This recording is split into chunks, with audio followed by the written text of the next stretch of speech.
¿Por qué estudiar apologética? Hace un momento decíamos el mundo en el que vivimos, la confusión que hay, y a eso se le añade los medios de comunicación, el internet, que se han encargado de promover las religiones y la mezcla de todo. Y las religiones más absurdas que tú te puedas imaginar andan por ahí, la diosa madre, y un montón de cosas que tú dices, ¿de dónde salen estas religiones? Y hoy día, estas religiones y esas filosofías están ahí afuera, ganando adeptos, como si fuera un mercado de religión. ¿Cuál debería ser la respuesta cristiana a esto?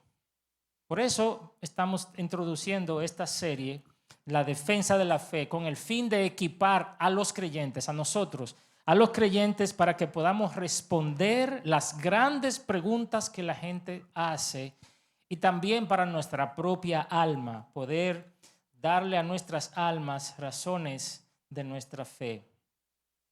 Vamos a mirar ahora qué es la apologética. Esta palabra apologética no la usamos en el día a día, ¿verdad que no? Usted no se levanta diciéndole a su esposo, yo tengo como un deseo de un poco de apologética hoy.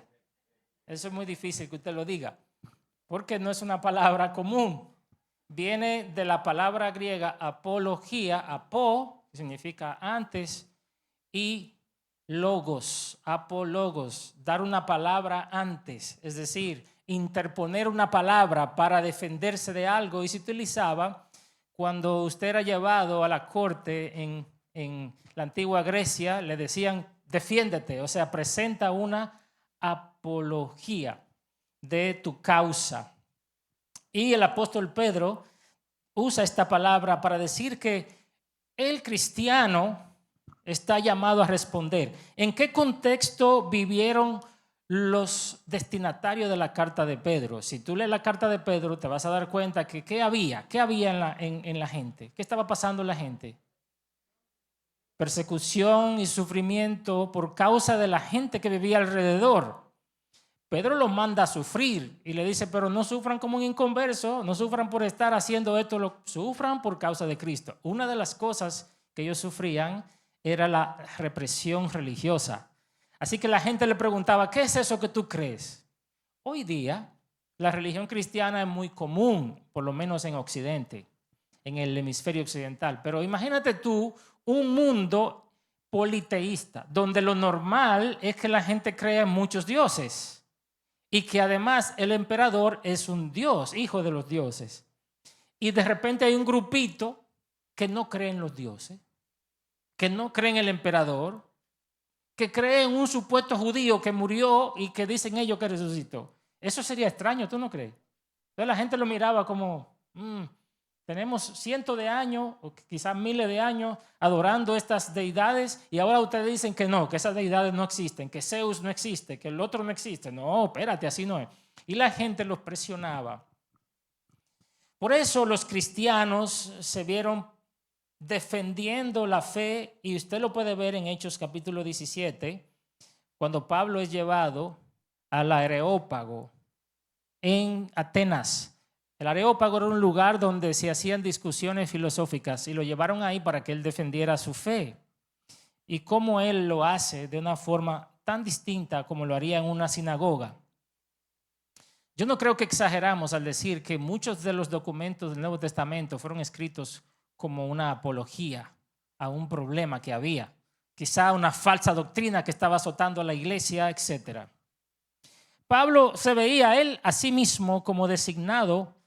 Dice él en Filipenses 1:16 que él había sido designado para la defensa del evangelio. Y esa es la palabra apología, para la defensa del evangelio. Entonces, al final de cuentas, ¿qué es la apologética? Es la rama del cristianismo que trata con la defensa y establecimiento de la fe cristiana. La defensa y el establecimiento de la fe cristiana. La apologética cristiana es algo que todo creyente debería hacer, saber y practicar, aunque no necesariamente tenemos que ser gurús de la apologética, pero sí tenemos que involucrarnos hasta cierto punto. Quiero saber si han podido llenar los blancos que tienen en la hoja. ¿Sí? Bien. Ahora, ¿cuál es la labor del apologista? Se le llama apologista al que practica la apologética. ¿Cuál es la labor del apologista? En primer lugar, su labor es presentar defensa ante los que cuestionan la fe, y hacerlo con mansedumbre y reverencia. Es el texto que tenemos ahí principal de nuestra serie. Dice, sino santifiquen a Cristo como Señor en sus corazones, estando siempre, ¿cómo dice ahí? Estando ¿cuándo? ¿Con qué frecuencia hay que estar preparado? Siempre. Preparados para presentar defensa. Ese preparados es para discutir, para buscar un pleito o para presentar una defensa cuando alguien nos cuestiona. El punto aquí no es busca pleito. Yo soy un cristiano pica pleito. Donde quiera que veo a una gente le caigo encima y comienzo. No. Pedro está diciendo que debemos estar preparados para presentar apología ante todo el que les demande razón de la esperanza que hay en ustedes.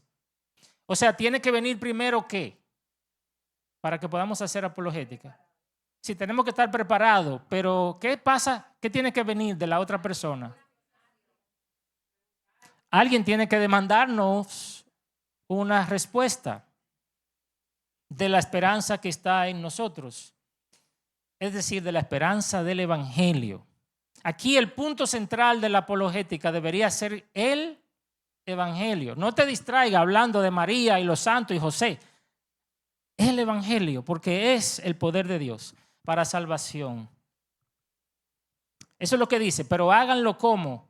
Con mansedumbre y reverencia. Yo he visto programas de esos podcasts de algunos apologistas que son invitados y lo hacen algunos de ellos lo hacen como con desdén, como con odio, hasta con rabia. Ustedes lo ven peleando, discutiendo y uno dice, eso no muestra el amor cristiano.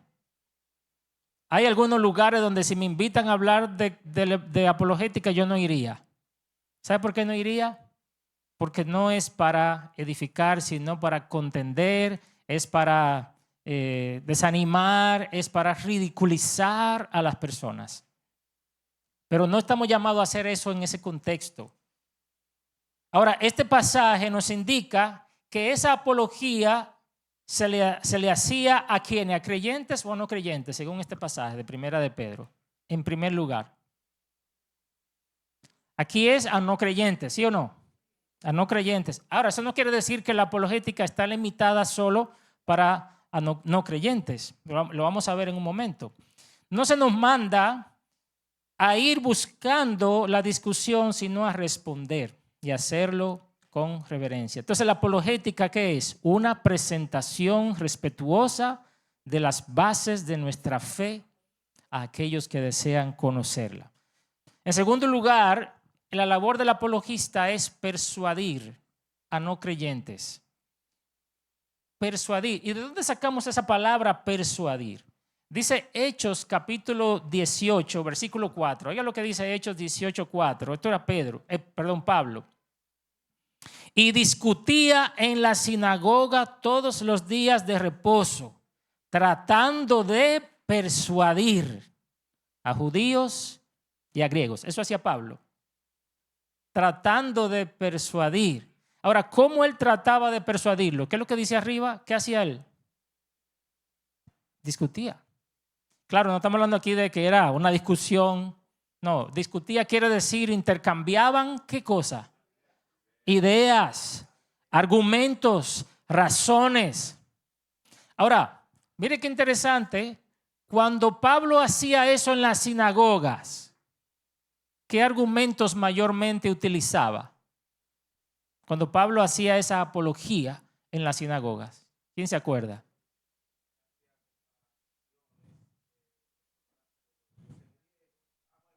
Cuando lo hacía en la sinagoga judía. Sí, ¿qué? Él trataba de demostrar que Jesucristo era el Mesías que había venido. O sea, su apología era en función de ¿qué? De las promesas del Antiguo Testamento cumplidas en Cristo, ¿verdad? Ahora, cuando él fue al Areópago de Atenas. ¿Cuál fue su apología? ¿Cómo fue su apología? ¿Quién se acuerda? Presentando al Dios verdadero en contraste con los dioses falsos que ellos adoraban. ¿Se da cuenta? O sea que la apologética también tiene un contexto. Eso es muy importante. La apologética tiene un contexto. ¿Conocía Pablo su audiencia antes de hacer apologética? Sí. Él no le iba a hablar a los atenienses porque Abraham, no podía hablarle de Abraham porque los atenienses no tenían ese contexto. Ok, bien. Déjame decir lo que dice la hermana Patricia porque es valioso, que no tenemos micrófono aquí. Ella dice que a pesar de que Pablo, su espíritu enardecía cuando él estaba en Atenas al ver la idolatría, sin embargo, aquí se desconectó. Sin embargo, tuvo la gracia para organizar sus pensamientos y poder presentar sus argumentos con mansedumbre y paciencia. Muy bien, entonces la labor del apologista es persuadir. Dice Pablo, 2 de Corintios 5:11, por tanto, conociendo el temor del Señor, persuadimos a los hombres. ¿Se da cuenta? La apologética está muy ligada al evangelismo. El apologista cristiano se esfuerza por persuadir a los no creyentes acerca de la verdad del evangelio. Esto incluye remover los obstáculos mentales y el entendimiento incorrecto. Hay gente que tiene un entendimiento incorrecto acerca del cristianismo. Yo me senté cuando venía de Estados Unidos de visitar a mi familia, me senté al lado de una persona de otra nación, de un extranjero que venía para acá. Y él me decía que él creía en Dios, pero no creía en Cristo, en Jesús, que él decía que Jesús era un maestro más. Y comenzamos a conversar y yo le decía, ¿tú crees entonces que Jesús era una buena persona? Y me dice, sí, claro, Jesús era una buena persona. Entonces yo le digo, ¿tú crees que si él hubiera sido solo una buena persona, hubiera dicho de él que él es el Hijo de Dios y que él es Dios? Él me dijo, yo no he visto nunca que Jesús dijo que él era el Hijo de Dios. O sea, él tiene una idea distorsionada y por eso rechaza o por eso cree una cosa. Entonces mi punto con él, aunque no funcionó al final, porque él... Entonces, claro, uno siembra la semilla, pero venimos todo el camino, ya usted sabe, pam, pam, pam, pam. Y resulta que él tiene influencia musulmán, pero ni siquiera sabe del Islam. Entonces lo que yo le decía del Islam tampoco lo entendía. O sea, una persona que estaba medio perdido. Al final me dijo que quería venir a la iglesia, eso sí. Yo quiero ir a su iglesia, pero no vino. Le di la dirección y todo, pero no vino. Sí, el punto cuál es, que yo quiero persuadir a esta persona y remover los obstáculos en su mente. La apologética remueve obstáculos. No siempre pasa, pero ese es el propósito. Persigue la salvación de los perdidos, pero no ganando una discusión, sino mostrándole con gracia y con amor. ¿Usted se imagina un cristiano predicando el evangelio de forma agresiva y sin amor? Es toda una contradicción. En tercer lugar, la labor del apologista no solo se limita a los inconversos, pero también al creyente. Porque mire lo que dice Judas, versículo 3. Amados, por el gran empeño que tenía en escribirles acerca de nuestra común salvación, he sentido la necesidad de escribirles exhortándolos a luchar ardientemente. Oiga esa expresión, luchar ardientemente por la fe que de una vez para siempre fue entregada a los santos. La palabra fe en este contexto tiene que ver con lo que creemos, es decir, la enseñanza. Él dice, luchen por esa fe, esa enseñanza que se nos fue entregada. Y esa lucha, ¿por qué? ¿Qué estaba pasando que Judas le escribe eso a los hermanos? Usted sabe, había la amenaza de muchos falsos maestros. Los creyentes debemos contender ardientemente por la fe bíblica para la pureza de los creyentes. ¿Usted conoce algún apologista que se dedique a eso dentro de la iglesia? Son personas dentro de la iglesia que están mirando las doctrinas que se meten y la proclaman. ¿Usted conoce gente así? Muchos que salen incluso ahí por las redes. Bueno, muchos de ellos usted los conoce. R.C. Sproul fue un gran apologista también. El mismo MacArthur, cada vez que escuchaba una cosa que estaba fuera de sitio, que venía, rían y arremetía del púlpito. Paul Washer, ¿verdad? Muchos apologistas. Hay uno, creo, en España. ¿Cómo se llama este joven? Que es un muchacho joven. Ese. Vaz, Juan Manuel Vaz. Usted ve que él escucha cosas y siempre está tratando de refutar. Yo no digo si está bien o está mal, pero ¿cuál es la idea? Que los creyentes también tenemos que refutar las falsas enseñanzas para la salud de la iglesia local. Aquí la labor apologética se ve diferente porque tiene como propósito denunciar los errores de los falsos maestros. Y en cuarto lugar, y muy ligado a esto, también la función del apologista es tapar la boca o refutar a los que contradicen. Tapar la boca. ¿Dónde yo saco eso? Tito capítulo 1. Mira lo que dice Tito 1 del 9 al 11. Debe tener la palabra fiel que es conforme a la enseñanza para que sea capaz también de exhortar con sana doctrina y refutar a los que contradicen, porque hay muchos rebeldes, habladores vanos y engañadores, especialmente los de la circuncisión, a quienes es preciso tapar la boca porque están trastornando familias enteras, enseñando por ganancias deshonestas cosas que no deben. ¿Se da cuenta? Eso es hacer apologética, pero una apologética distinta, porque aquí no estamos tratando de demostrar que Dios existe, sino que estamos tratando de denunciar el error y la verdad. En resumen, el apologista Norman Geisler nos presenta una comparación entre evangelismo y la apologética o la tarea de preevangelismo. ¿Dónde ubicamos la apologética? La ubicamos en el preevangelismo. Preevangelismo porque la apologética no siempre tiene el mensaje del evangelio, trata de defender la fe para abrir paso al evangelio. Entonces, él lo propone de esta forma. Miren ese cuadro que tienen ahí en sus notas y que también debe estar en pantalla, a los que pueden ver en la pantalla porque realmente se ve muy pequeño. Él dice que la evangelización todos los cristianos la realizan, mientras que la apologética cualquier cristiano la realiza cuando se necesite. La evangelización se hace en cualquier momento y cualquier lugar, pero la apologética solo se plantea cuando hay una objeción, solo cuando se plantea una objeción. Igual, en la evangelización, ¿cuál es el contenido? El contenido es el evangelio, pero para la apologética el contenido es toda la doctrina cristiana. La evangelización se basa en la revelación y la preevangelización o la apologética se basa en la razón. Yo puse unos asteriscos ahí porque hay diferentes escuelas de apologética y una de ellas es la que se basa más en la razón. La evangelización expone el evangelio y la preevangelización o apologética esclarece la doctrina.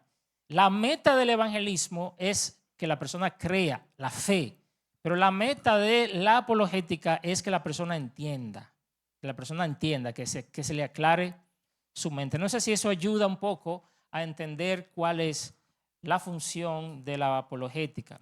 La pregunta es si nosotros necesitamos la apologética hoy. ¿Necesitamos la apologética hoy? ¿Qué usted piensa? Necesitamos mucho la apologética, pero ¿sabe qué? Hubo muchos pensadores en la historia de la iglesia que decían que no deberíamos hacer apologética, porque eso era humillarnos, eso era rebajarnos al nivel del mundo. Decía, uno de ellos era Spurgeon. Spurgeon decía que si nosotros no poníamos a practicar la apologética, estábamos desheredándonos, estamos renunciando a nuestra herencia, porque nosotros no tenemos que darle cuenta al mundo de lo que creemos. Además, el mundo no tiene el espíritu. Él decía, la gente no tiene el espíritu, no entiende las cosas espirituales, así que solo Dios lo puede traer, así que Dios que lo traiga. ¿Se dan cuenta? Y él tenía argumentos que tú dices, wow, cuidado si Spurgeon tenía razón. Pero al final creo que es un extremo, decir, no debemos hacer esto.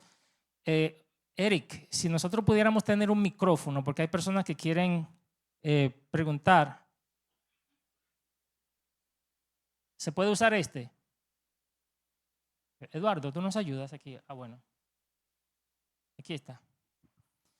Hay personas que piensan que no en la historia de la iglesia, pero ¿qué piensas tú? A pesar de que el inconverso no entiende las cosas espirituales y tiene preguntas, a veces son preguntas necias, ¿deberíamos dejarlo así en visto o deberíamos responder? Eso es interesante. Yo no había oído lo de Spurgeon, que no Sí. debería ser, pero me viene a la mente porque aquí dice que solo si se plantea una objeción. Ajá. Muchas veces tú estás en un círculo donde hay personas creyentes e inconversas, pero entonces si tú entras, quizá tú sabes por dónde va el proceso de pensamiento o tú quisieras traerle luz sabiendo que tú estás diciendo verdades que la pueden entender con la razón, pero no son creyentes. Así es. Entonces, si ellos no expresan la pregunta, uno no tiene que estar explicando cosas Claro. o sea, ¿cómo se manejaría esa situación? Lo que presentamos hace un momento es que el evangelismo se practica en todo lugar. Uno habla la verdad del evangelio. Ahora, cuando la gente dice, yo no creo eso que tú estás diciendo porque ni siquiera existe Dios, ahí ya te plantearon una objeción. O sea, lo que debemos estar predicando constantemente no es apologética, lo que debemos estar predicando constantemente es a Cristo. Ahora, la gente simplemente no te va a aceptar siempre ese mensaje, porque mi primer approach, mi primer intento con el hombre que estaba a mi lado en el avión fue hablarle de Cristo. Y él me dijo, yo no creo en Cristo. ¿Qué me presentó ahí? Una objeción. Yo le pregunto, ¿por qué tú no crees en Cristo como Salvador? Entonces, él me presentó objeciones cuando yo le prediqué el Evangelio. Ahora, si la persona no te presenta objeciones a las verdades del Evangelio y está receptiva, tú no tienes que entrar en tratar de convencerlo de lo... Tú vas a tratar de convencer a una persona de lo que la persona no tiene que ser convencido. Recuerdo una anécdota que leí de un profesor de seminario que va a África a enseñar apologética y tiene un grupo de hombres ahí y él está demostrando que Dios existe y dándole todos los argumentos que Dios existe, y al final un estudiante se le acerca y le dice, profesor, aquí el problema no es que exista Dios, porque todos creemos que existen, el problema es que creemos que existen muchos dioses. O sea, usted no tiene que demostrarnos que Dios existe, sino que el Dios que usted está predicando es el Dios verdadero. O sea, él estaba enseñando una apologética que no tenía sentido para las personas que estaban ahí, porque ellos sí creen que los dioses existen. No sé si me doy a entender. Entonces, la apologética se aplica en el momento oportuno, pero lo que sí tiene que hacerse a cada momento, ¿qué es? La predicación del evangelio. ¿Necesitamos nosotros hoy la apologética? Muchos dirían que no. Yo pienso que sí, y creo que este pasaje de Primera de Pedro que hemos leído 3:15 nos da la razón. Estamos en un tiempo muy difícil, pero cada generación de cristianos se ha visto compelida a presentar defensa ante las preguntas y ataques a la fe. Cada generación. Comencemos desde el principio rápidamente. Los creyentes al principio, los apóstoles y la iglesia, defendieron la fe cristiana ¿de quiénes? ¿De quiénes la defendieron? Del judaísmo. Así que ellos tuvieron que presentar una apología. Y la apología no era que si Dios existe o no existe, no, porque ese no era el problema. La apología era si Cristo era el Mesías, el Hijo de Dios. Y ellos tuvieron que enfrentarse a las autoridades y a las dudas y a los reclamos. Estaban haciendo apología para demostrar que Jesucristo era el Hijo de Dios. Luego, en la medida que la iglesia se fue esparciendo por el territorio gentil, ahora en las naciones gentiles, los creyentes presentaron defensa ante los paganos. ¿En qué sentido? Porque ya no era solamente judío, había paganos. ¿Cuál fue la defensa de los creyentes? Hay un solo Dios. Este es el Dios verdadero. Apártense de los ídolos y de esas vanidades. Pablo lo dijo muchas veces. Si usted va en los sermones de Pablo, por ejemplo, en Listra, ese fue su problema. Lo quisieron adorar porque sanó un cojo y lo estaban adorando. Y dijo, no, estos son vanidades. Y comenzó a discutir con ellos, al final lo apedrearon. ¿Verdad? Pero cuando el Imperio Romano inició la persecución de los cristianos, los acusaban de que eran ateos, los acusaban de que eran caníbales porque se comían a su líder. ¿Ustedes oyeron eso? se comían a su líder toda la semana, el cuerpo y la sangre de Cristo. Los acusaban de que ellos eran inmorales porque practicaban reuniones de amor. O sea, los ágape cristianos eran las reuniones donde ellos comían juntos y hablaban la palabra. Entonces los ateos o los paganos decían que ellos eran inmorales y comenzaron a perseguirlos. ¿Qué hicieron algunos creyentes? Bueno, hicieron apología de la iglesia cristiana. Uno de ellos, por ejemplo, Justino Mártir, escribió apologías. Orígenes, Tertuliano y Clemente se dedicaron a defender la fe cristiana. ¿En qué sentido? Demostrándole a la comunidad que ellos no eran ateos, que ellos no eran inmorales. Ellos comenzaron a hacer apología para que los emperadores dejaran de perseguir a la iglesia. Más adelante surgieron controversias doctrinales dentro de la misma iglesia, que era una iglesia universal. Y hubo hombres como Agustín, hubo hombres como Atanasio, que defendieron las doctrinas bíblicas de la deidad de Cristo, de la Trinidad. Y en ese tiempo la apologética, ¿cómo lucía? Lucía muy diferente, porque ahora el punto, ¿cuál es de la apologética? Aclarar la verdad de la Escritura. ¿Se dan cuenta? Todas las generaciones han tenido que hacer apologética. Y en la Reforma Protestante, ¿cuál era el problema? La justificación por la fe, el Evangelio de Jesucristo. La iglesia estaba defendiendo la justificación de la fe de la perversión del papado.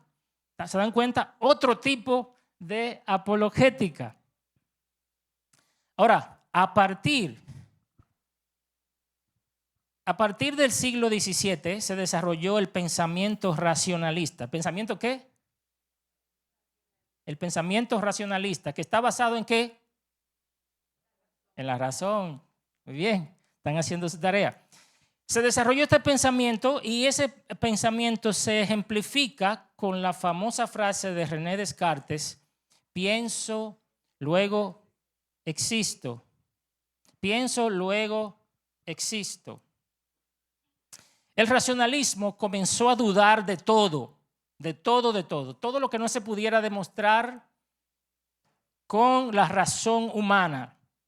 Entonces las creencias religiosas comenzaron a ser cuestionadas, lo que nunca antes había pasado. Todo esto dio a luz a lo que se conoce como el modernismo. Dentro del modernismo se dieron corrientes filosóficas como el naturalismo o el materialismo, que niega que exista algo fuera de la materia. Ese es el materialismo. No existe nada más que la materia. Y el naturalismo dice que nada que no se pueda demostrar por los medios naturales es real.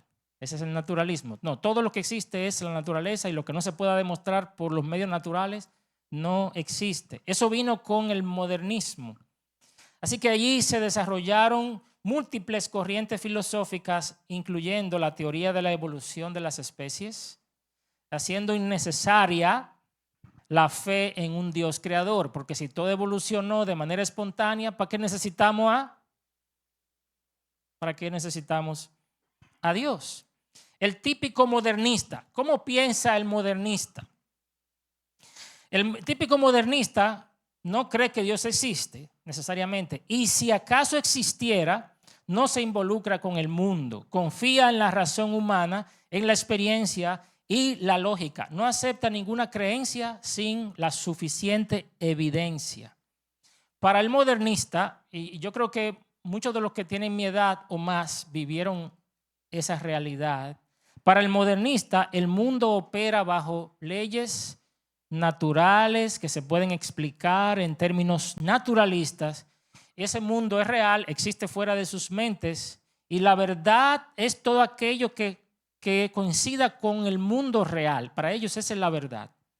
Cuando yo entré a la universidad, no hace mucho tiempo, no hace mucho, en la UAST, yo tenía un profesor que él barrió el piso conmigo, me dijo ignorante y de todo.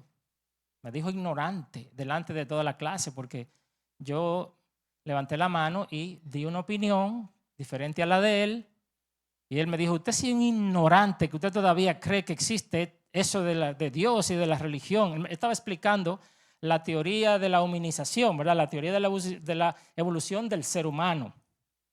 Entonces yo le dije, profesor, yo puedo diferir, no sé qué, y dije lo que yo pensaba y barrió el piso conmigo. Hoy las universidades no hacen eso. ¿Por qué?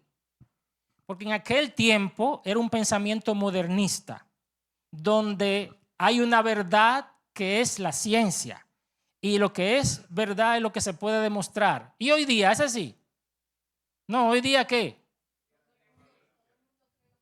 Usted crea lo que quiera, y si para usted funciona, bien. Sí, es verdad para ti.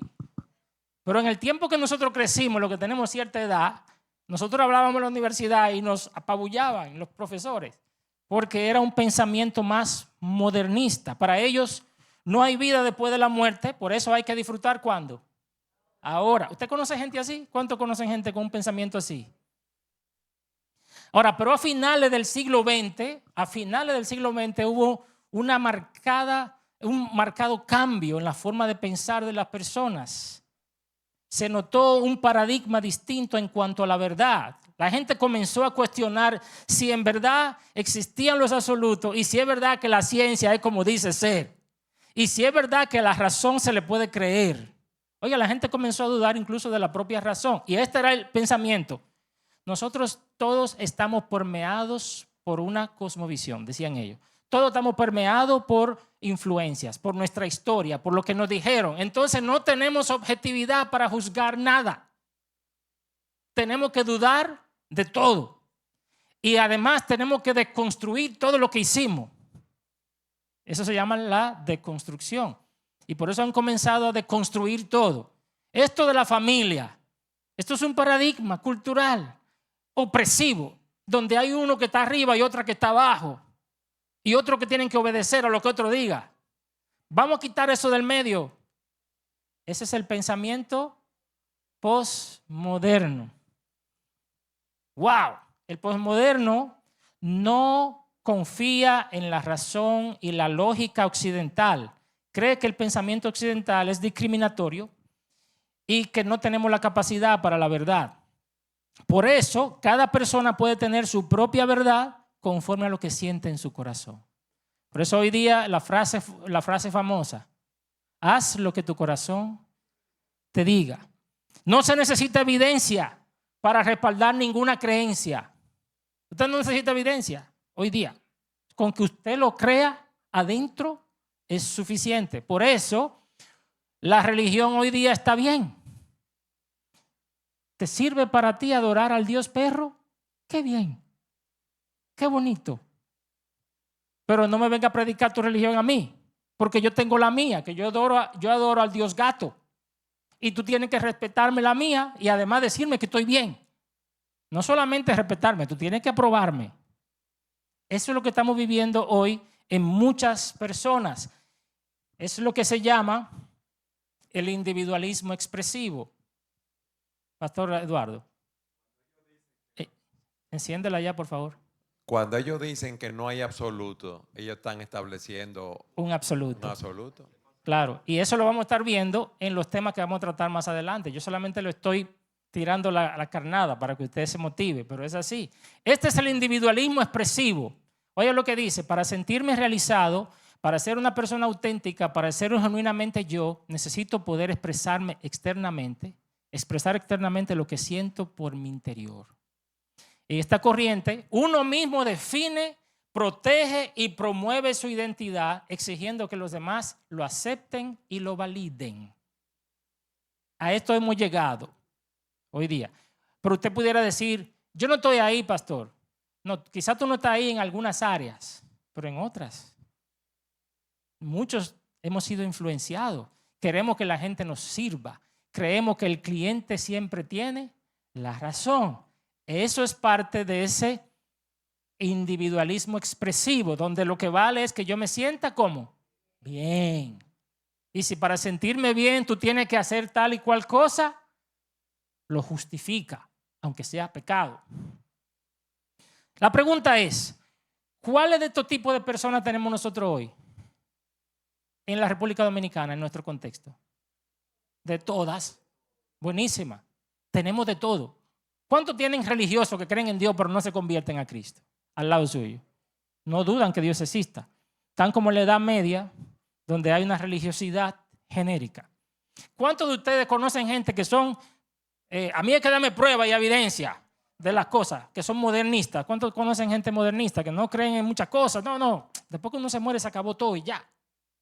¿Y cuántos conocen personas postmodernistas que te dicen, no, porque esa es tu verdad y yo respeto tu verdad, tú tienes que respetar mi verdad?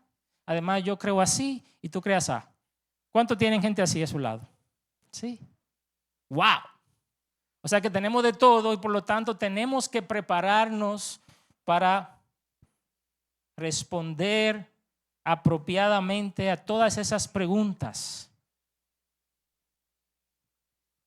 Nuestros propios hijos están siendo influenciados fuertemente por todas estas formas de pensar. Un día, estando en Lafayette con mi familia, mi hija me salió con un pensamiento.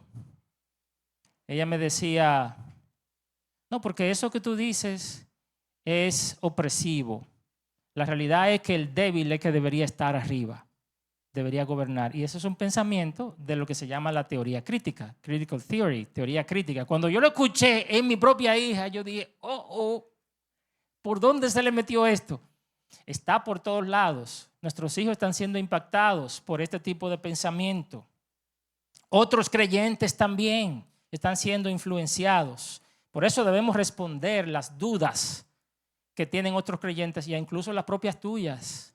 Y la apologética nos ayuda a estar preparados para eso. Entonces, en las próximas semanas nosotros vamos a estar abordando temas como este: cosmovisión y cómo evaluarla, argumentos para la existencia de Dios, creación versus evolución, la veracidad de la Biblia, la persona de Cristo y su resurrección, la existencia de milagros, el problema del mal, etcétera, etcétera.